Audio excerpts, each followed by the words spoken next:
In the late 15th century, Scotland was a land of fragmented clans and shifting allegiances. One nobleman, Sir Alistair Mchuan, rose to prominence in this volatile landscape through careful alliances and strategic marriages. His family had long held minor estates in the Highlands, but Alistair's ambition extended far beyond his inherited lands.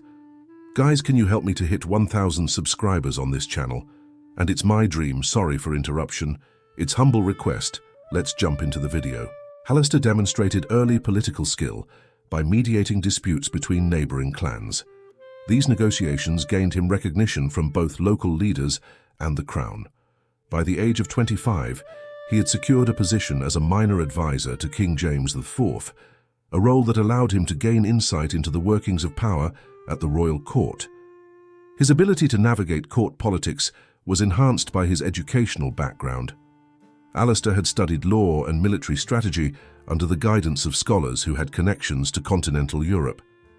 This knowledge gave him an advantage over contemporaries who relied solely on inherited influence or brute force. During the early years of his career, Alistair also expanded his military experience. He led small detachments against rebellious clans and raiding parties along the Scottish-English border. Success in these campaigns increased his reputation as a reliable and disciplined commander, earning him both respect and a measure of fear among his rivals. Marriage played a key role in Alistair's consolidation of power. He married Lady Isabel of the MacGregor clan, a union that brought not only additional lands, but also strengthened ties with an influential Highland family. This alliance provided him with troops and resources that proved vital in later political maneuvers. By the 1490s, Alistair had acquired several estates in both the Highlands and Lowlands. These holdings allowed him to control key trade routes and maintain private forces independent of the crown. His growing economic base reinforced his political influence, enabling him to play a decisive role in regional disputes. Alistair's administrative skill was evident in his management of these estates. He implemented systems to collect rents, resolve disputes, and organize defenses against raiders. These measures improved the economic stability of his holdings and enhanced his reputation as an effective lord capable of maintaining order. At court, Alistair became known for his sharp intellect and loyalty. He advised King James IV on matters of taxation, military campaigns, and alliances with neighboring kingdoms. His counsel was often sought in disputes where diplomacy could prevent bloodshed, and his recommendations were frequently adopted. Alistair's rise was not without opposition. Several rival families attempted to undermine him through both legal challenges and covert actions. However, his careful planning and extensive network of allies allowed him to neutralize these threats, often before they could gain traction. His military and administrative successes were complemented by strategic patronage of the arts and the church. Alistair funded the construction of chapels and sponsored local craftsmen, gaining the loyalty of clergy and commoners alike. These acts increased his social capital and strengthened his legitimacy as a regional authority. Throughout his reign, Alistair emphasized the importance of intelligence and information. He maintained a network of scouts and informants who reported on rival clan movements, border incursions, and internal plots. This system allowed him to act decisively in both political and military matters. Alistair also demonstrated foresight in fortifying his holdings. Castles and towers under his control were upgraded with defensive features, including reinforced walls, strategically placed battlements, and secure gates. These structures served as symbols of his power and deterrence against would-be attackers. His influence extended to judicial matters as well. Alistair presided over disputes within his territories, adjudicating cases of theft, land claims, and breaches of feudal obligation. His judgments, often harsh but consistent, reinforced his authority and the perception of fairness in his domain. In times of national conflict, Alistair proved his loyalty to the crown. He contributed troops and resources to campaigns against English incursions, demonstrating both commitment and capability. This alignment with the monarchy further solidified his standing among the Scottish nobility. Alistair's approach to governance combined pragmatism with a long-term vision. He sought not only to maintain his current holdings, but to expand influence over neighboring regions, through alliances, marriages, and calculated interventions. This strategy ensured his position remained secure for decades. Education and mentorship were also priorities. Alistair invested in training his heirs and loyal retainers, ensuring that knowledge of military strategy, diplomacy, and estate management was passed on. This preparation created continuity in leadership and reinforced the stability of his domain. The Lord's ability to adapt was critical to his success. He navigated shifting political landscapes, including changes in royal favor, outbreaks of local rebellion, and external threats from England. Flexibility and foresight allowed him to respond effectively without overextending his resources. Alistair's courtly presence reflected his stature. He maintained a household of knights, scholars, and advisors, hosting gatherings that fostered loyalty and showcased his influence. Diplomats and envoys from other regions often sought his counsel, recognizing the combination of military and political acumen he possessed. His tenure also coincided with significant developments in Scotland, including the centralization of royal authority and the strengthening of national defense. Alistair leveraged these trends to enhance his own influence, aligning local interests with broader national objectives. Throughout his reign, Alistair was noted for meticulous record-keeping. Ledgers, correspondence, and strategic plans were carefully maintained, providing both accountability and the ability to reference past decisions. This practice distinguished him from less organized contemporaries. Alistair's influence over neighboring clans was reinforced by a combination of diplomacy and deterrence. While capable of violent reprisal, he often preferred negotiated settlements that secured loyalty and minimized unnecessary bloodshed. This balance contributed to the long-term stability of his region. Trade and resource management were additional areas of focus. Alistair controlled access to valuable resources such as timber, livestock, and salt, regulating their distribution to ensure both profit and strategic advantage. This control further cemented his economic and political power. He was also attentive to the welfare of his tenants, implementing policies that reduced hardship during famines and harsh winters. While primarily pragmatic in motivation, these measures increased loyalty and strengthened the resilience of his lands. Alistair maintained communication with foreign powers, including French and Scandinavian allies. These diplomatic efforts expanded his strategic options, allowed for the exchange of military knowledge, and enhanced his reputation as a lord with continental connections. By the turn of the century, Alistair Mchuan had become one of the most influential lords in Scotland. His combination of military expertise, political acumen, economic management, and strategic alliances ensured his dominance within the Highlands and respect across the lowlands. His legacy during this period was defined by consolidation rather than expansion. Alistair focused on strengthening the foundations of his holdings, maintaining loyalty among subjects, and preparing his family for future challenges. These efforts created a stable and resilient power base that could withstand internal and external pressures. Despite the turbulent times, Alistair's reign was marked by relative stability in his territories. He avoided unnecessary conflicts, mitigated disputes, and balanced ambition with prudence. This careful approach allowed his influence to grow steadily over decades. By the end of the first decades of his rule, Alistair Mchuan had established a model of lordship that combined effective administration, military competence, and strategic diplomacy. His achievements set a standard for regional governance in Scotland and positioned him as a central figure in the political landscape. His ability to project authority without excessive force earned him respect from both allies and rivals.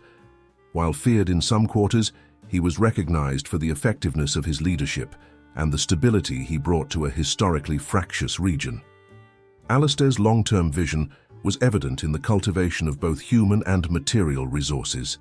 His investment in infrastructure, education, military readiness, and alliances created a legacy of strength that would influence the region for decades. The Lord's reputation extended beyond immediate neighbors. Chroniclers of the time noted Alistair's combination of strategic insight, practical governance, and calculated diplomacy as exemplary. His methods were studied by peers and successors seeking to replicate his success. By maintaining a careful balance of power, loyalty, and strategic foresight, Alistair Mchuan secured a prominent position in Scottish history. His rise and reign exemplify the complexities of leadership in a time of fragmented authority and continual threat from both within and beyond the Highlands. The Raven Tower was a fortress located on a remote highland cliff, constructed primarily from dark stone, quarried from nearby mountains. Its height and isolation made it ideal for defense and for the display of authority. The tower's most notorious feature was a specially designed platform near its summit. Captured enemies of the Scottish lords were brought to the tower under guard. These prisoners were typically rivals, rebellious subjects, or individuals accused of betraying clan interests. The selection process was deliberate, aiming to target those whose fate could serve as a warning to others. Once at the tower, prisoners were bound and secured to heavy wooden beams or iron supports. The restraints were designed to keep the body upright and immobile. Movement was restricted, and the positioning exposed the captives to environmental elements while preventing escape. The location of the bindings was strategic. Prisoners were tied at points that allowed ravens to feed on them without immediate fatal injury at first. This method prolonged suffering and ensured that the ritual served both punitive and symbolic purposes. Ravens, naturally drawn to carrion, were trained or conditioned to approach human bodies in the tower. The presence of these birds was a consistent part of the punishment, turning the act into a public spectacle and a symbolic assertion of lordly power over life and death. The tower's height made it visible from surrounding lands. The sight of ravens circling and feeding on prisoners served as a warning to neighboring clans and would-be traitors. Bones left on the platform were considered omens, interpreted by local populations as signs of divine or ancestral judgment. Preparation for confinement included minimal provisions. Prisoners were given limited food and water, and exposure to cold winds and rain was a constant factor. The conditions were calculated to weaken resistance and make captives more susceptible to the intended psychological effect of their torment. Historically, such methods were employed to assert dominance without immediate execution. The prolonged suffering functioned as both deterrent and message, illustrating the consequences of defiance in a way that was tangible to the surrounding community. Accounts from the period indicate that the tower was staffed with attendants who monitored prisoners' conditions. These attendants ensured that the birds remained active and that captives did not escape. Their role was critical in maintaining the efficacy of the punishment. The psychological impact on prisoners was severe. Prolonged exposure to extreme conditions, combined with the threat of predation, created intense fear and helplessness. Many captives reportedly exhibited signs of mental collapse before physical deterioration fully set in. Records suggest that this form of punishment was reserved for high-profile offenders rather than ordinary criminals. Lords used it selectively to reinforce their authority and demonstrate the consequences of political or personal betrayal within the clan system. The design of the tower incorporated platforms at various levels. This allowed multiple prisoners to be displayed simultaneously, enhancing the visual impact. Observers from the ground could see the figures silhouetted against the sky, while ravens circled and perched upon the beams, reinforcing the ominous spectacle. Ravens played a dual role in the ritual. Beyond feeding, they acted as indicators of time and progression. The gradual erosion of flesh by natural scavenging marked the passage of days, and the presence of the birds was recorded in chronicled accounts as a measure of divine or lordly judgment. In some cases, prisoners were chained in positions that exposed them to the sun during the day and icy winds at night. The alternating exposure intensified physical suffering and accelerated fatigue, while the visual of ravens approaching heightened psychological terror. The platform itself was reinforced to withstand both the weight of the captives and the activity of the birds. Historical architectural studies suggest that holes and grooves were deliberately included to anchor chains and support beams. These features indicate premeditation and planning in the construction of the punishment apparatus. Witness accounts from neighboring settlements described the practice as both feared and ritualistic. The public awareness of the tower's use contributed to its effectiveness as a tool of control. Families of captives were often warned in advance, adding an additional layer of psychological pressure. Medical understanding at the time was limited, yet chroniclers noted the gradual deterioration of prisoners, Dehydration, infection, and starvation, combined with psychological stress, resulted in slow physical decline. Records indicate that some captives survived for several days, though severely weakened. The placement of the tower also exploited natural topography. Steep cliffs and rugged terrain prevented easy rescue or escape. The isolation of the tower underscored the inevitability of the punishment and limited intervention from allies or neighboring clans. Some lords recorded the use of the Raven Tower in correspondence, emphasizing its role as both punishment and deterrent. Letters suggest that the symbolic aspect of leaving bones for onlookers was an integral component, reinforcing cultural beliefs in omens and ancestral retribution. The ritualistic nature extended to timing. Captives were often brought during specific festivals, gatherings, or after significant political events. This ensured maximum visibility and reinforced the connection between social order, punishment, and public warning. Surviving accounts indicate that ravens themselves were observed to change behavior based on the condition of the prisoners. They were said to avoid already decayed areas and concentrate on fresh flesh, which added a dynamic and unpredictable element to the punishment. Historical studies suggest that the practice, while rare, influenced local folklore and legend. Tales of the Raven Tower and its occupants became part of oral history, often embellished, yet reflecting a kernel of truth regarding the use of terror as a political tool. The tower's design also included an internal chamber where prisoners were initially held before exposure to the birds. This chamber allowed for interrogation, threats, or negotiation, further integrating psychological manipulation with the physical punishment. Some prisoners were provided minimal protective clothing, which was often insufficient against the Scottish climate. Exposure to rain, snow, and high winds compounded the effects of starvation and immobilization, creating cumulative suffering over several days. Chroniclers note that the sight of bones left on the platform had long-lasting effects on surrounding populations. These skeletal remains were interpreted as warnings, reinforcing obedience and discouraging rebellion. In some cases, locals avoided the immediate area entirely due to superstition. The Raven Tower also served a political function. Lords used it to assert dominance not only over immediate rivals, but also over distant clans, creating a network of fear and influence that extended beyond the Highlands. Finally, records suggest that the practice eventually drew criticism even within the Scottish nobility. Its extreme nature was seen as excessive by some, while others considered it an effective tool for maintaining order. The tension between fear and governance underscores the complex dynamics of medieval Scottish lordship. Over time, the use of the Raven Tower declined, though its impact remained significant in Scottish history.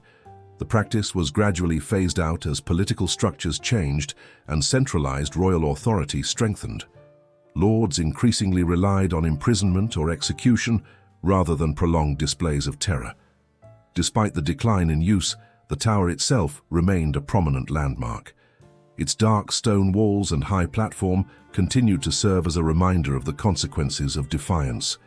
For decades, travelers and locals alike avoided the area, respecting the grim legacy of the site. Accounts of prisoners who had survived brief confinement in the tower were rare. Those who did often experienced long-term psychological trauma, and their stories contributed to local folklore.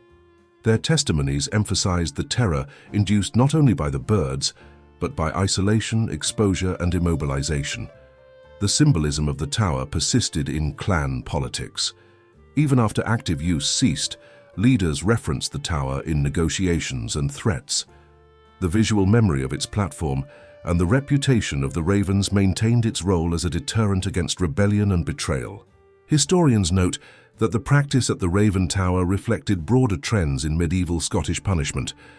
Public displays of suffering were common, yet the combination of natural scavengers and strategic architecture was unique. The tower demonstrated the interplay of psychological and physical methods in maintaining power. By the late 16th century, maps and chroniclers documented the Raven Tower primarily as a historical site rather than a functional prison. Scholars and antiquarians recorded its architecture and the accounts of its use, preserving the knowledge of its operations for future generations. Local folklore incorporated elements of superstition around the tower. Ravens were associated with omens, and the skeletal remains of prisoners were interpreted as warnings from ancestors or divine forces. These stories reinforced cultural values around loyalty, honor, and obedience. The tower also influenced architectural design in other regions. Some lords adapted the concept of elevated platforms for surveillance or containment, though few replicated the use of scavenging birds. The combination of visibility and fear remained a guiding principle in fortress construction. Archaeological investigations centuries later confirmed that the tower had been used for confinement and exposure. Remnants of iron restraints, charred beams, and traces of human remains provided physical evidence of the practices described in contemporary chronicles. The legacy of the Raven Tower illustrates the harsh realities of medieval Scottish governance. It underscores the lengths to which lords would go to secure loyalty, deter betrayal, and assert authority. Even as methods evolved, the tower remained a symbol of power and the consequences of defiance. In modern historical studies, the Raven Tower is often cited as an example of psychological warfare in medieval Europe. The combination of architecture, natural scavengers, and strategic visibility demonstrates how rulers employed fear and spectacle alongside conventional punishment. While the physical tower eventually fell into ruin, the stories endured. Historians, scholars, and storytellers continue to reference the site, preserving its role in understanding medieval Scottish law, power dynamics, and methods of control over rivals and subjects.